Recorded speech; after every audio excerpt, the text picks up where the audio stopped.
Human beings absolutely follow through on who they believe they are. If you said to me, well, I'm really gonna work hard to stop smoking, but I've been a smoker my whole life and I am a smoker. I know your days are numbered. You're gonna be back smoking cigarettes again because we all act consistent with who we believe we are. I tell people the strongest force in the whole human personality is this need to stay consistent with how we define ourselves. If you define yourself as somebody who is really conservative, you're not gonna be crazy and act nuts unless you're really drunk or something, and then you can say it's the alcohol, when it's really just you finally getting permission to be yourself. The alcohol is your excuse. If you're a really crazy person, you act crazy, outrageous, playful. You don't act conservative because that's not who you are. Very often people say, well, I can't do that. I'm not that kind of person. And I always say to people, really, when did you define yourself? I mean, really, how many years ago did you come up with what you could and couldn't do in your life? How many years ago? Most people, if they really look at how they're living their life today, it's based on a set of standards, a set of beliefs that they made choices about 10, 20, 30 or more years ago. I mean, very often we made decisions in our youth or very young about what to believe, about what we were capable of, about who we are as a person, and that becomes the glass ceiling, if you will, that controls us. There's a corny metaphor, but it's true. I remember one time I was with my family at the circus and there was a person there and they had this big giant elephant, and you look at this elephant and they take this little rope, put it around the elephant's neck, and they drive this stake into the ground. And I mean, you look at this and you know that elephant could rip down the entire tent with almost no effort, and yet the elephant doesn't struggle, doesn't try. Why? Because the elephant's conditioned. And they take that elephant and condition the elephant when it's a baby elephant. That's how they train them. When it's a little baby elephant and it doesn't have the power yet, they put a big rope around it and they drive this huge stake in the ground, and the elephant fights and fights and fights. And one day, finally, that elephant decides, I'm not capable of pulling this out. And once that becomes the definition of an identity of anyone, an elephant in this case, they don't even try anymore.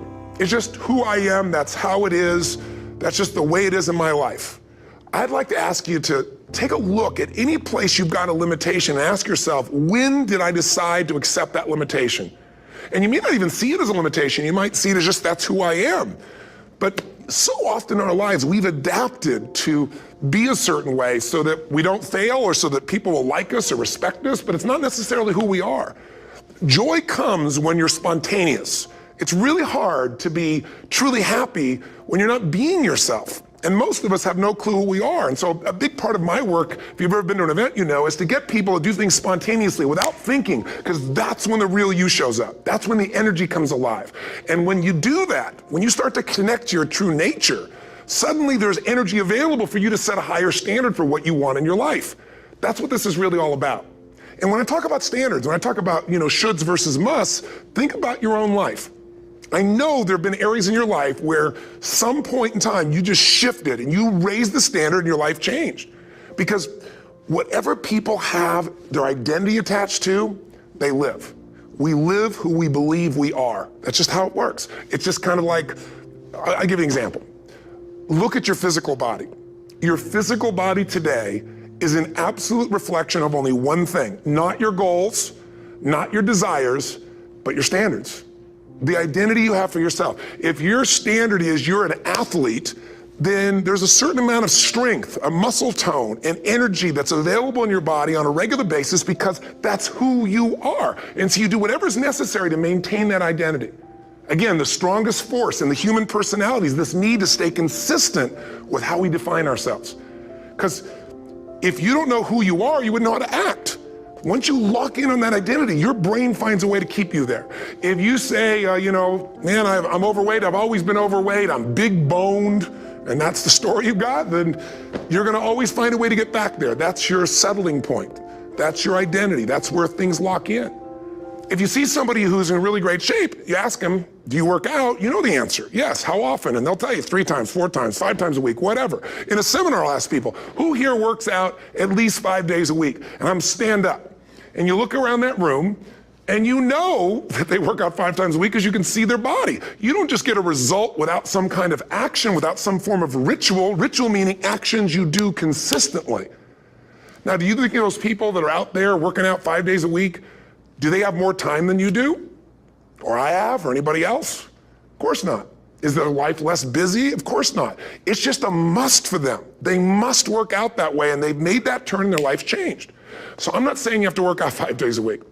I'm just saying whatever you really want, wants don't get met consistently. Standards do. Whatever you identify, this is who I am. And so it's not so much about changing your identity as there's expanding it. Deciding that, instead of your goal is to lose 10 pounds, which is not compelling, what if your vision was to get back to my fighting weight?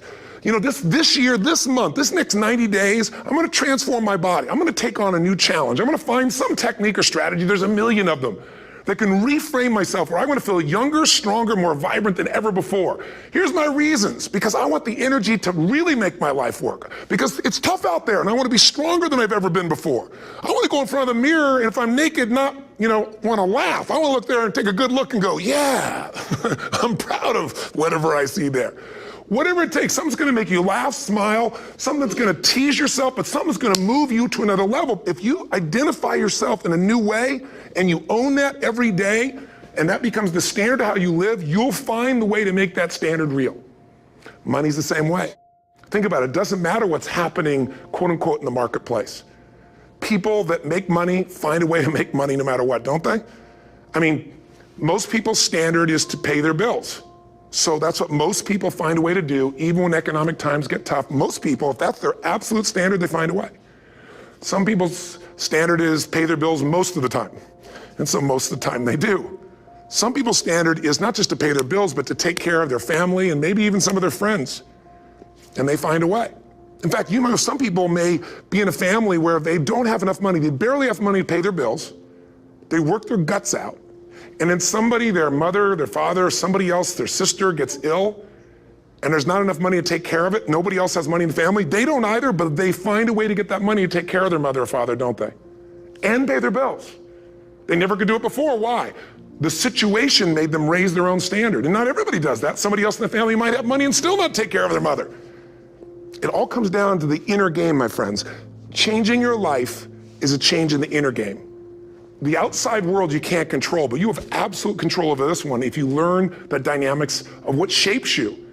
And identity is one of those simple, clear, fundamental basics that if you start to shift it, everything else will shift in your life as well. Some people, by the way, have to have more than enough money to do what they want, when they want, where they want, with whomever they want, contribute the way they want. And if that's their must, they find a way. I know that sounds overly simplistic, but it's true.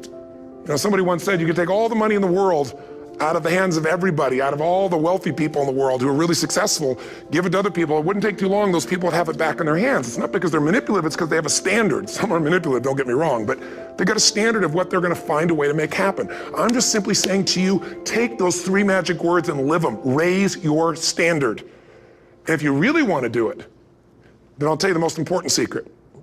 Have you ever done this? Have you ever told yourself you're raising your standard? Okay, I'm gonna go make this happen. I'm gonna go make this much money. I'm gonna transform my kids. I'm gonna create the ultimate relationship in my life. I'm gonna transform my body, whatever it is. And then you don't have strong enough reasons and you don't use it. You don't follow through. It's because you didn't back up your standards with what makes those standards real, and that's rituals. Rituals are where the power is. Whenever we do our Robbins results coaching, we say Robbins equals results, the way we get results with people, it's the same way if you listen to my Ultimate Edge program, or back in the old days, Personal Power, or if you went to one of my seminars. You know what I do is I take these huge challenges you got and we break them down into little bite-sized steps. Little things you do each day that after you do them, you get so much momentum that it's easy to succeed. You're not overwhelmed. You have these victory day after day after day on little things.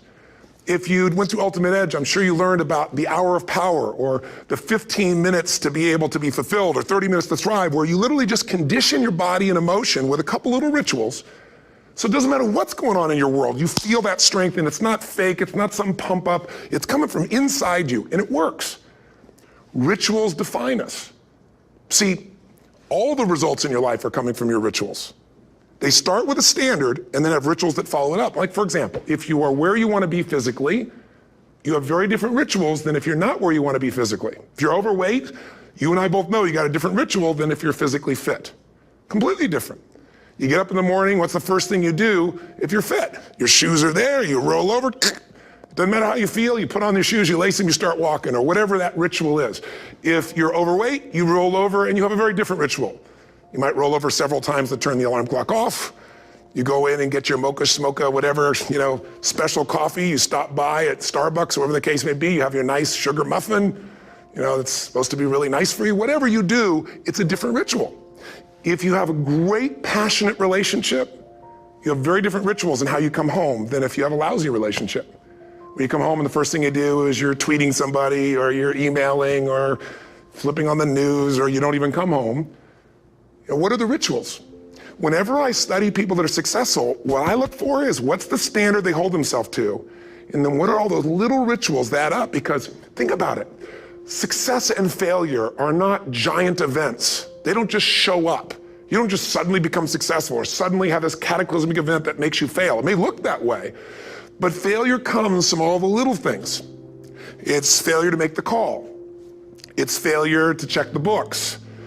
It's failure to say, I'm sorry. It's failure to push yourself to do things physically that you don't want to do. And all those little failures day after day come together until one day some cataclysmic event happens and you blame that. That event happened because you missed all the little stuff. Do you agree with me?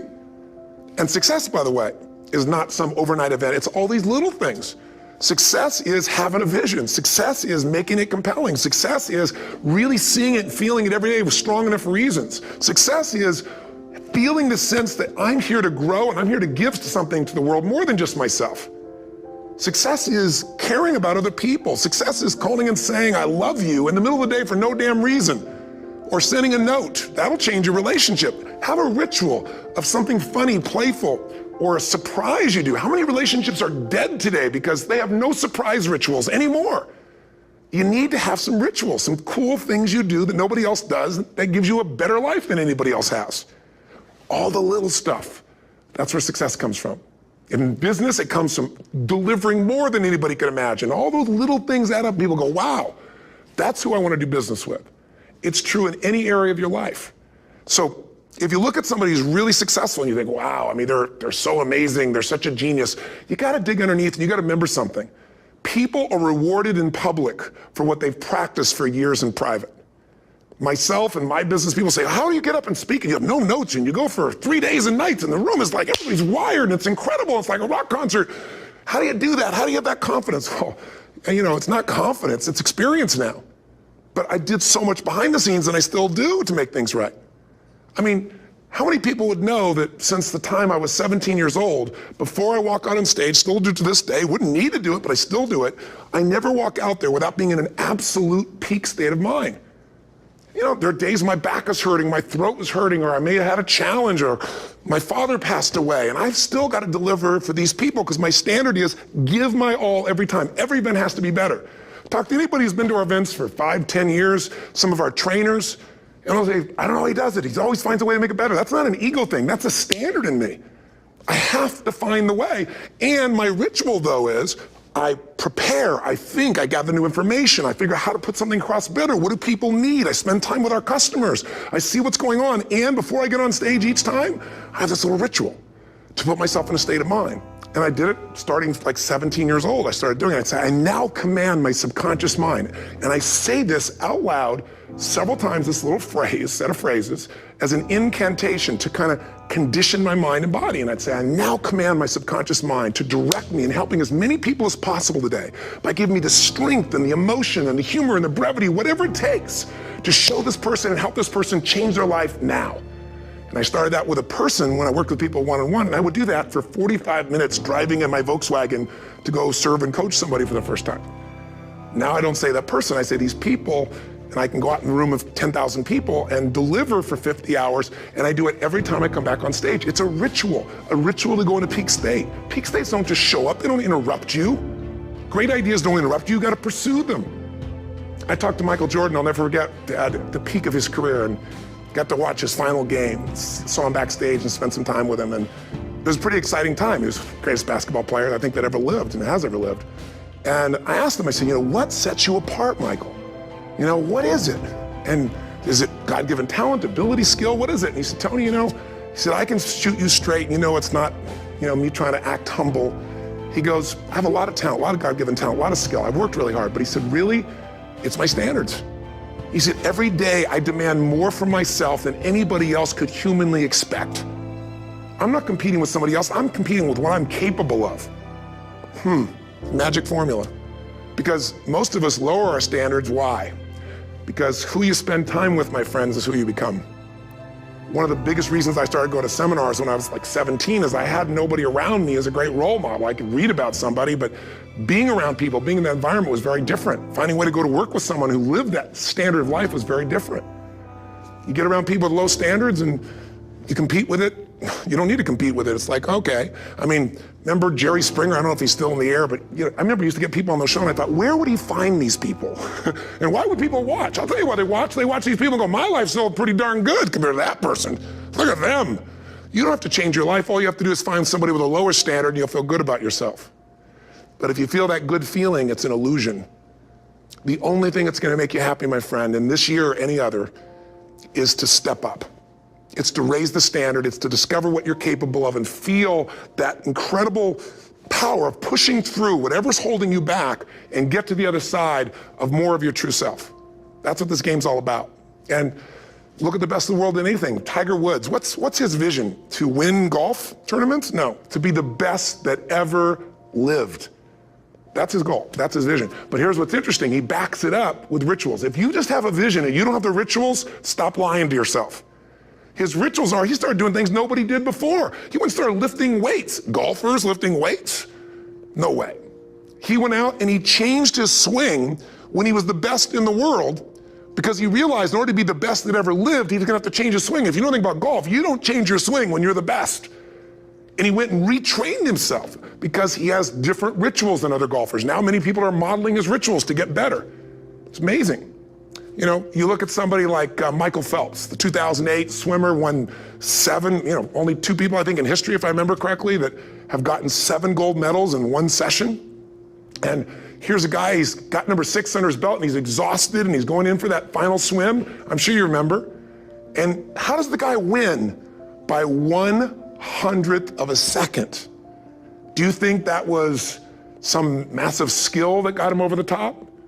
Or was it a standard that says, this is who I am. I am the champion. And no one is taking this from me. And somehow in those final milliseconds, 100th of a second, he pushed himself just beyond his competitor. But you know about Michael Phelps?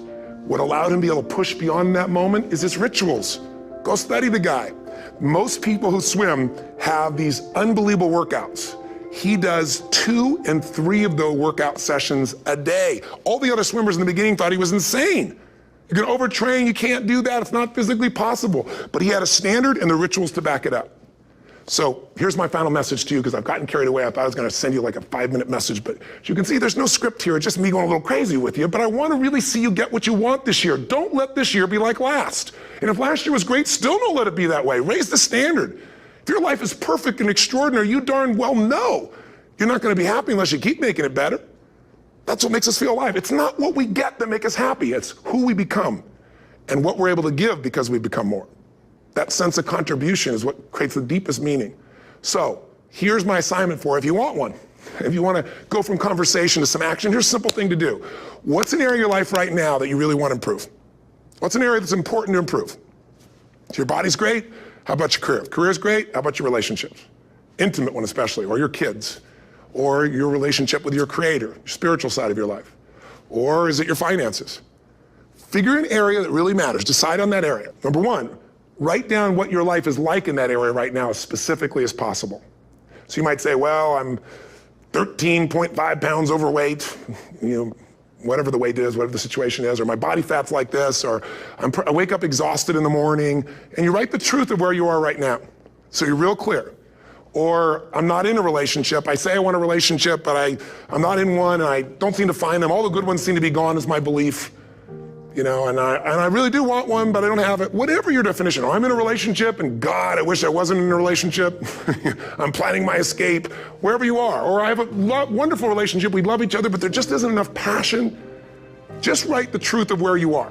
The area you want to change, but write how it is. And then the second step is, this is where you gotta be really honest with yourself. What are the rituals that have put me there? Because whatever results you're getting, even if you don't like the results, there's some rituals that are keeping you in that place. There's some rituals of what you eat or don't eat, how you move or don't move, how you sleep or don't sleep. There's some rituals in the lack of variety or spice or energy or focus in an area. There's something you're doing, and it's usually not one thing, it's a bunch of little things that you kind of do consistently whenever you think about getting in a relationship, whenever you think about working out, whenever you think about money. You get yourself in a state of overwhelm. You start thinking about all the things you can't control. Just write down all the rituals you have, and then here's the third step. What do you want? What's your vision? And be really specific. I want to be my fighting weight. I want to be the strongest I've ever felt. I'm going to turn whatever it is, be specific. And then, last step number 4, what are the rituals that'll get you there? What would you need to do differently each morning if you're going to be that kind of energy, that kind of strength? How often would you work out? What days would you work out? What time? A ritual is something you do consistently, usually at a specific time, so it becomes automatic. Let me tell you something. Willpower doesn't last, but rituals can last a lifetime. I bet you have some rituals in your life right now you've been doing for years, even though some of them don't serve you. I'm just saying, wake yourself up.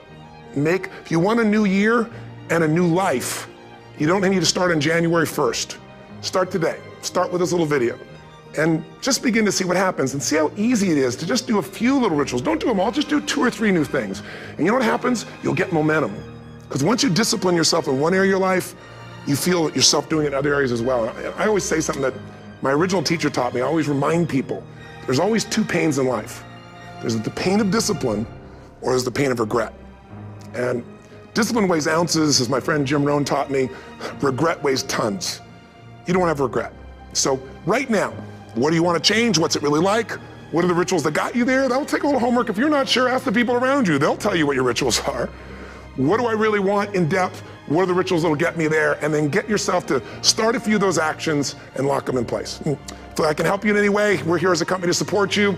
Come have an event with us. Come to Unleash the Power Within or Mastery University, or get a coach. You can get a free coaching session if you call our company and click on something on this. Will probably have something on it, or get a product. Or don't do anything with us, but do something with somebody, starting with you. If you make the changes in yourself, you're going to be proud this year, and no amount of money or accolades from other people can mirror the feeling of being proud of knowing you've taken back control of your life, or you've taken a great life to another level. Because once you do that, you have something you can give other people, whether it be your kids or your friends or your family, and ultimately that's what life's about.